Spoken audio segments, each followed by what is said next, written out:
Hello friends, ఎవరైతే ఒంటరిగా ఉండలేరో, అలాగే ఎవరైతే ఒంటరితనాన్ని ఒక నరకంగా భావిస్తారో వారు ఎప్పటికీ కూడా అనుకున్నది సాధించలేరు.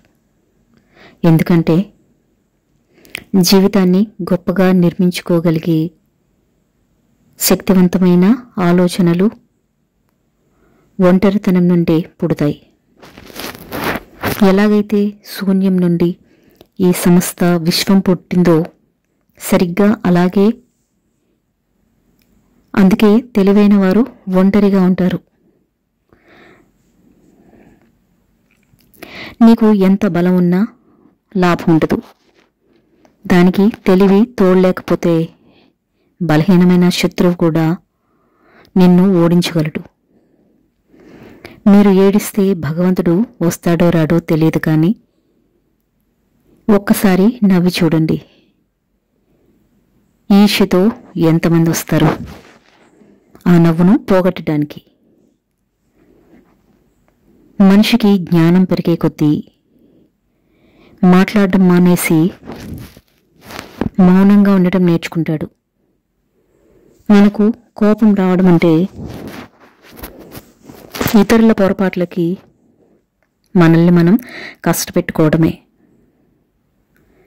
నీ యొక్క కన్ను చెదిరితే నీ గురి మాత్రమే తప్పుతుంది, కానీ నీ మనసు చెదిరితే నీ జీవితమే దారి తప్పుతుంది. మన శరీరం కుంటిదైనా గుడ్డిదైనా పర్వాలేదు, కానీ మన ఆలోచనలు మాత్రం కుంటివో గుడ్డివో అయితేనే ప్రమాదం. మనం ఆకలితో ఉన్నా, అలాగే ఆలోచనలతో ఉన్నా సరైన నిద్ర పట్టదు. ఎదుటివారి యొక్క చెడ్డ గుణాల గురించి చర్చిస్తూ నీ సమయాన్ని వృధా చేసుకోకు. నమ్మకం అంటే మనిషి ఉన్నప్పుడు ఒకలా, వెళ్ళాక ఒకలా నటించే పాత్ర కాదు, ఎప్పుడూ ఒకేలా ఉండే గుణం. చప్పట్లు కొట్టే చేతులన్నీ భుజం తట్టలేవు, అలాగే సలహాలు ఇచ్చేవారందరూ సహాయం చేయలేరు. నవ్వడం మాత్రమే మీరు నేర్చుకోండి. ఏడవడం మనతో ఉన్నవారు ఎలాగూ నేర్పుతారు కదా. సముద్రాన్ని వదిలేసి ఎక్కడికో వెళ్ళిపోదామని కెరటాలు అహర్నిశలు ఆరాటపడుతూ ఉంటాయి, కానీ సముద్రం తన గర్భంలోకి లాగేసుకుంటూ ఉంటుంది. మనిషి కూడా అన్నీ వదిలేసి ఎక్కడికైనా పారిపోదాం అనుకుంటాడు, కానీ బంధాలు బాధ్యతలు మనిషిని వెళ్ళనివ్వకుండా కట్టిపెడేస్తూ ఉంటాయి. ఇదే జీవితం అంటే. అర్థమయ్యేలోపు పూర్తయ్యేది కళ, అర్థమయ్యేలోపు ఒప్పుకోలేనిది వాస్తవం, అర్థమయ్యే కొద్దీ దగ్గరయ్యేది స్నేహం. అర్థం తెలిసినా కూడా సరికొత్త అర్థం వెతికేది ప్రేమ. అర్థమైనట్లు అనిపిస్తుంది, కానీ ఎప్పటికీ అర్థం కానిది జీవితం. ఎంత కష్టం వచ్చినా కూడా శత్రువు ముందు బాధపడకు, ఎందుకంటే నీ బాధ వారికి ఇంకా సంతోషాన్ని ఇస్తుంది తప్ప కనికరించేలా చేయదు. కష్టమో నష్టమో నవ్వుతూనే ఉండు. నీ నవ్వే వారికి గుండెల్లో మంటను పుట్టిస్తుంది.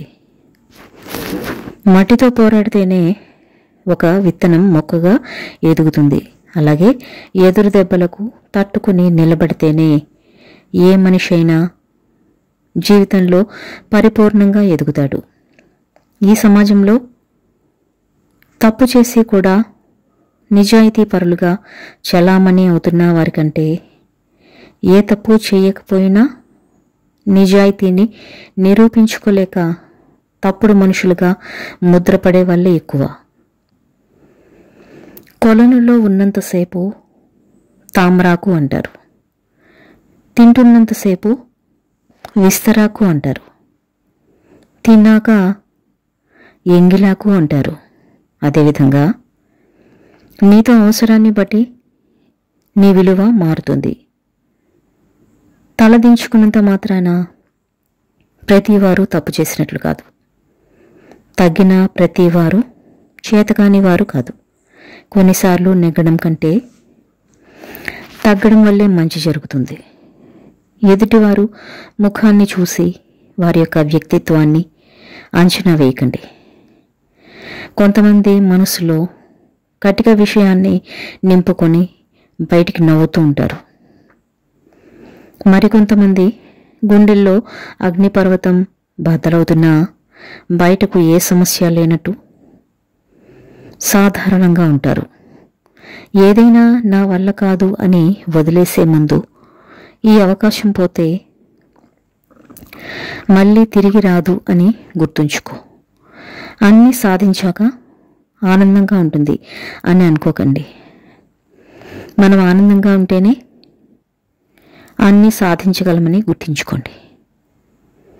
ఆపద వచ్చినప్పుడు అన్ని దారులు మూసుకుపోయినా మనోధైర్యం తోడుంటే ఖచ్చితంగా విజయానికి చేరువ చేసే దారి తప్పకుండా దొరుకుతుంది.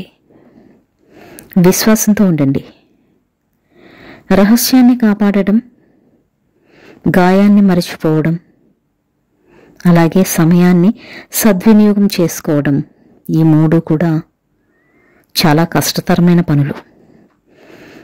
మంచి అందంతో పుట్టడం అనేది మీ చేతుల్లో ఉండదు. కానీ మంచి మనసు కలిగి ఉండడం అనేది మీ చేతుల్లోనే ఉంటుంది. మంచి సంపన్నులకు పుట్టడం అనేది మీ చేతుల్లో ఉండదు. కానీ మంచి సంస్కారంతో బ్రతకడం అనేది మీ చేతుల్లోనే ఉంటుంది. సహనం కలిగిన వ్యక్తికి వచ్చే కోపం సింహం కంటే కూడా ప్రమాదకరమైనది. చెడుమాటలు విని చెడ్డవారికి చేరువు కాకు. నీ ముందు నిన్ను తిట్టేవారే నీ మంచిని కోరుకుంటారు అని గ్రహించు. ఇష్టమైన పని ఎవరైనా చేస్తారు, కానీ గొప్పవారు మాత్రం చేస్తున్న ప్రతి పనిని ఇష్టపడతారు. ప్రశాంతంగా జీవించాలి అనుకుంటే ఎదుటివారు మారాలి అని ఆశించకండి. అలాగే వారిని మార్చాలని ప్రయత్నించకండి. మీరే మారండి. మన కాళ్ళకి ఏమీ గుచ్చుకోకుండా ఉండాలి అంటే మనం చెప్పులు వేసుకుంటాం, కానీ వీధంతా తివాచీ పరచం కదా. నిద్రలేని రాత్రులే కాదు, ఎప్పుడు తెల్లవారుతుందా అని రాత్రంతా ఆనందంతో ఎదురు చూసే గొప్ప గెలుపు కూడా ఒకటి తప్పకుండా వస్తుంది. ఓర్పుతో ఉండు. నువ్వు పిలిస్తే రాని వాళ్ళు కూడా గెలిస్తే వస్తారు. గుర్తుంచుకోండి. ఆత్మాభిమానం ఉన్నవారు ఆకలినైనా భరించగలరేమో, కానీ అవమానాన్ని మాత్రం భరించలేరు. బంధం అనేది బాధ్యతల్ని పంచుకునేలా ఉండాలి, కానీ బరువుల్ని దించుకునేదిగా కాదు. నచ్చినవన్నీ ఉన్నా ఏదో లేని దాని గురించి బాధపడటమే జీవితం. బాధలను ఓర్చుకుంటూ బాధ్యతలను నెరవేర్చుకుంటూ బయటికి ఎప్పుడు నవ్వుతూ బ్రతికే గొప్ప జీవన నటుడు మనిషి. ఆనందం అనేది ఆస్తిని బట్టి కాదు, పొందే అనుభూతిని బట్టి ఉంటుంది. అలాగే సంతోషం అనేది సంపదను బట్టి కాదు, సంతృప్తి చెందే మనస్సును బట్టి ఉంటుంది. ప్రతినిత్యం దేనికో దానికి భయపడుతూ బ్రతికేవారికి ఎప్పుడూ కూడా ఆపదలు వస్తూనే ఉంటాయి. తప్పు చేయనంత వరకు, ఎవరికి ఏ హాని చేయనంత వరకు ఎవరు ఎవరికి భయపడవలసిన అవసరం లేదు. ఒక్క మన మనస్సాక్షికి తప్ప. సాధించే సత్తా లేనివాడే నా జీవితం ఇంతే అంటాడు. కానీ గెలవాలన్న తపన ఉన్నవాడు నా జీవితం ఇంకా ఉంది అంటాడు. విచిత్రం ఏంటంటే ఉన్నప్పుడు వదులుకుంటాం, కోల్పోయాక వెతుక్కుంటూ ఉంటాం. అవసరం, అవకాశం, అలాగే అవమానం, ఈ మూడు కూడా మన జీవితంలో గొప్ప గొప్ప పాఠాలను నేర్పిస్తాయి. ఎవరో వెనుక ఉన్నారని, ఎవరో వెంట వస్తారని ఏదీ మొదలుపెట్టుకో. ఎందుకంటే ఈ రోజుల్లో నువ్వు నమ్మాల్సింది నిన్ను నువ్వు మాత్రమే.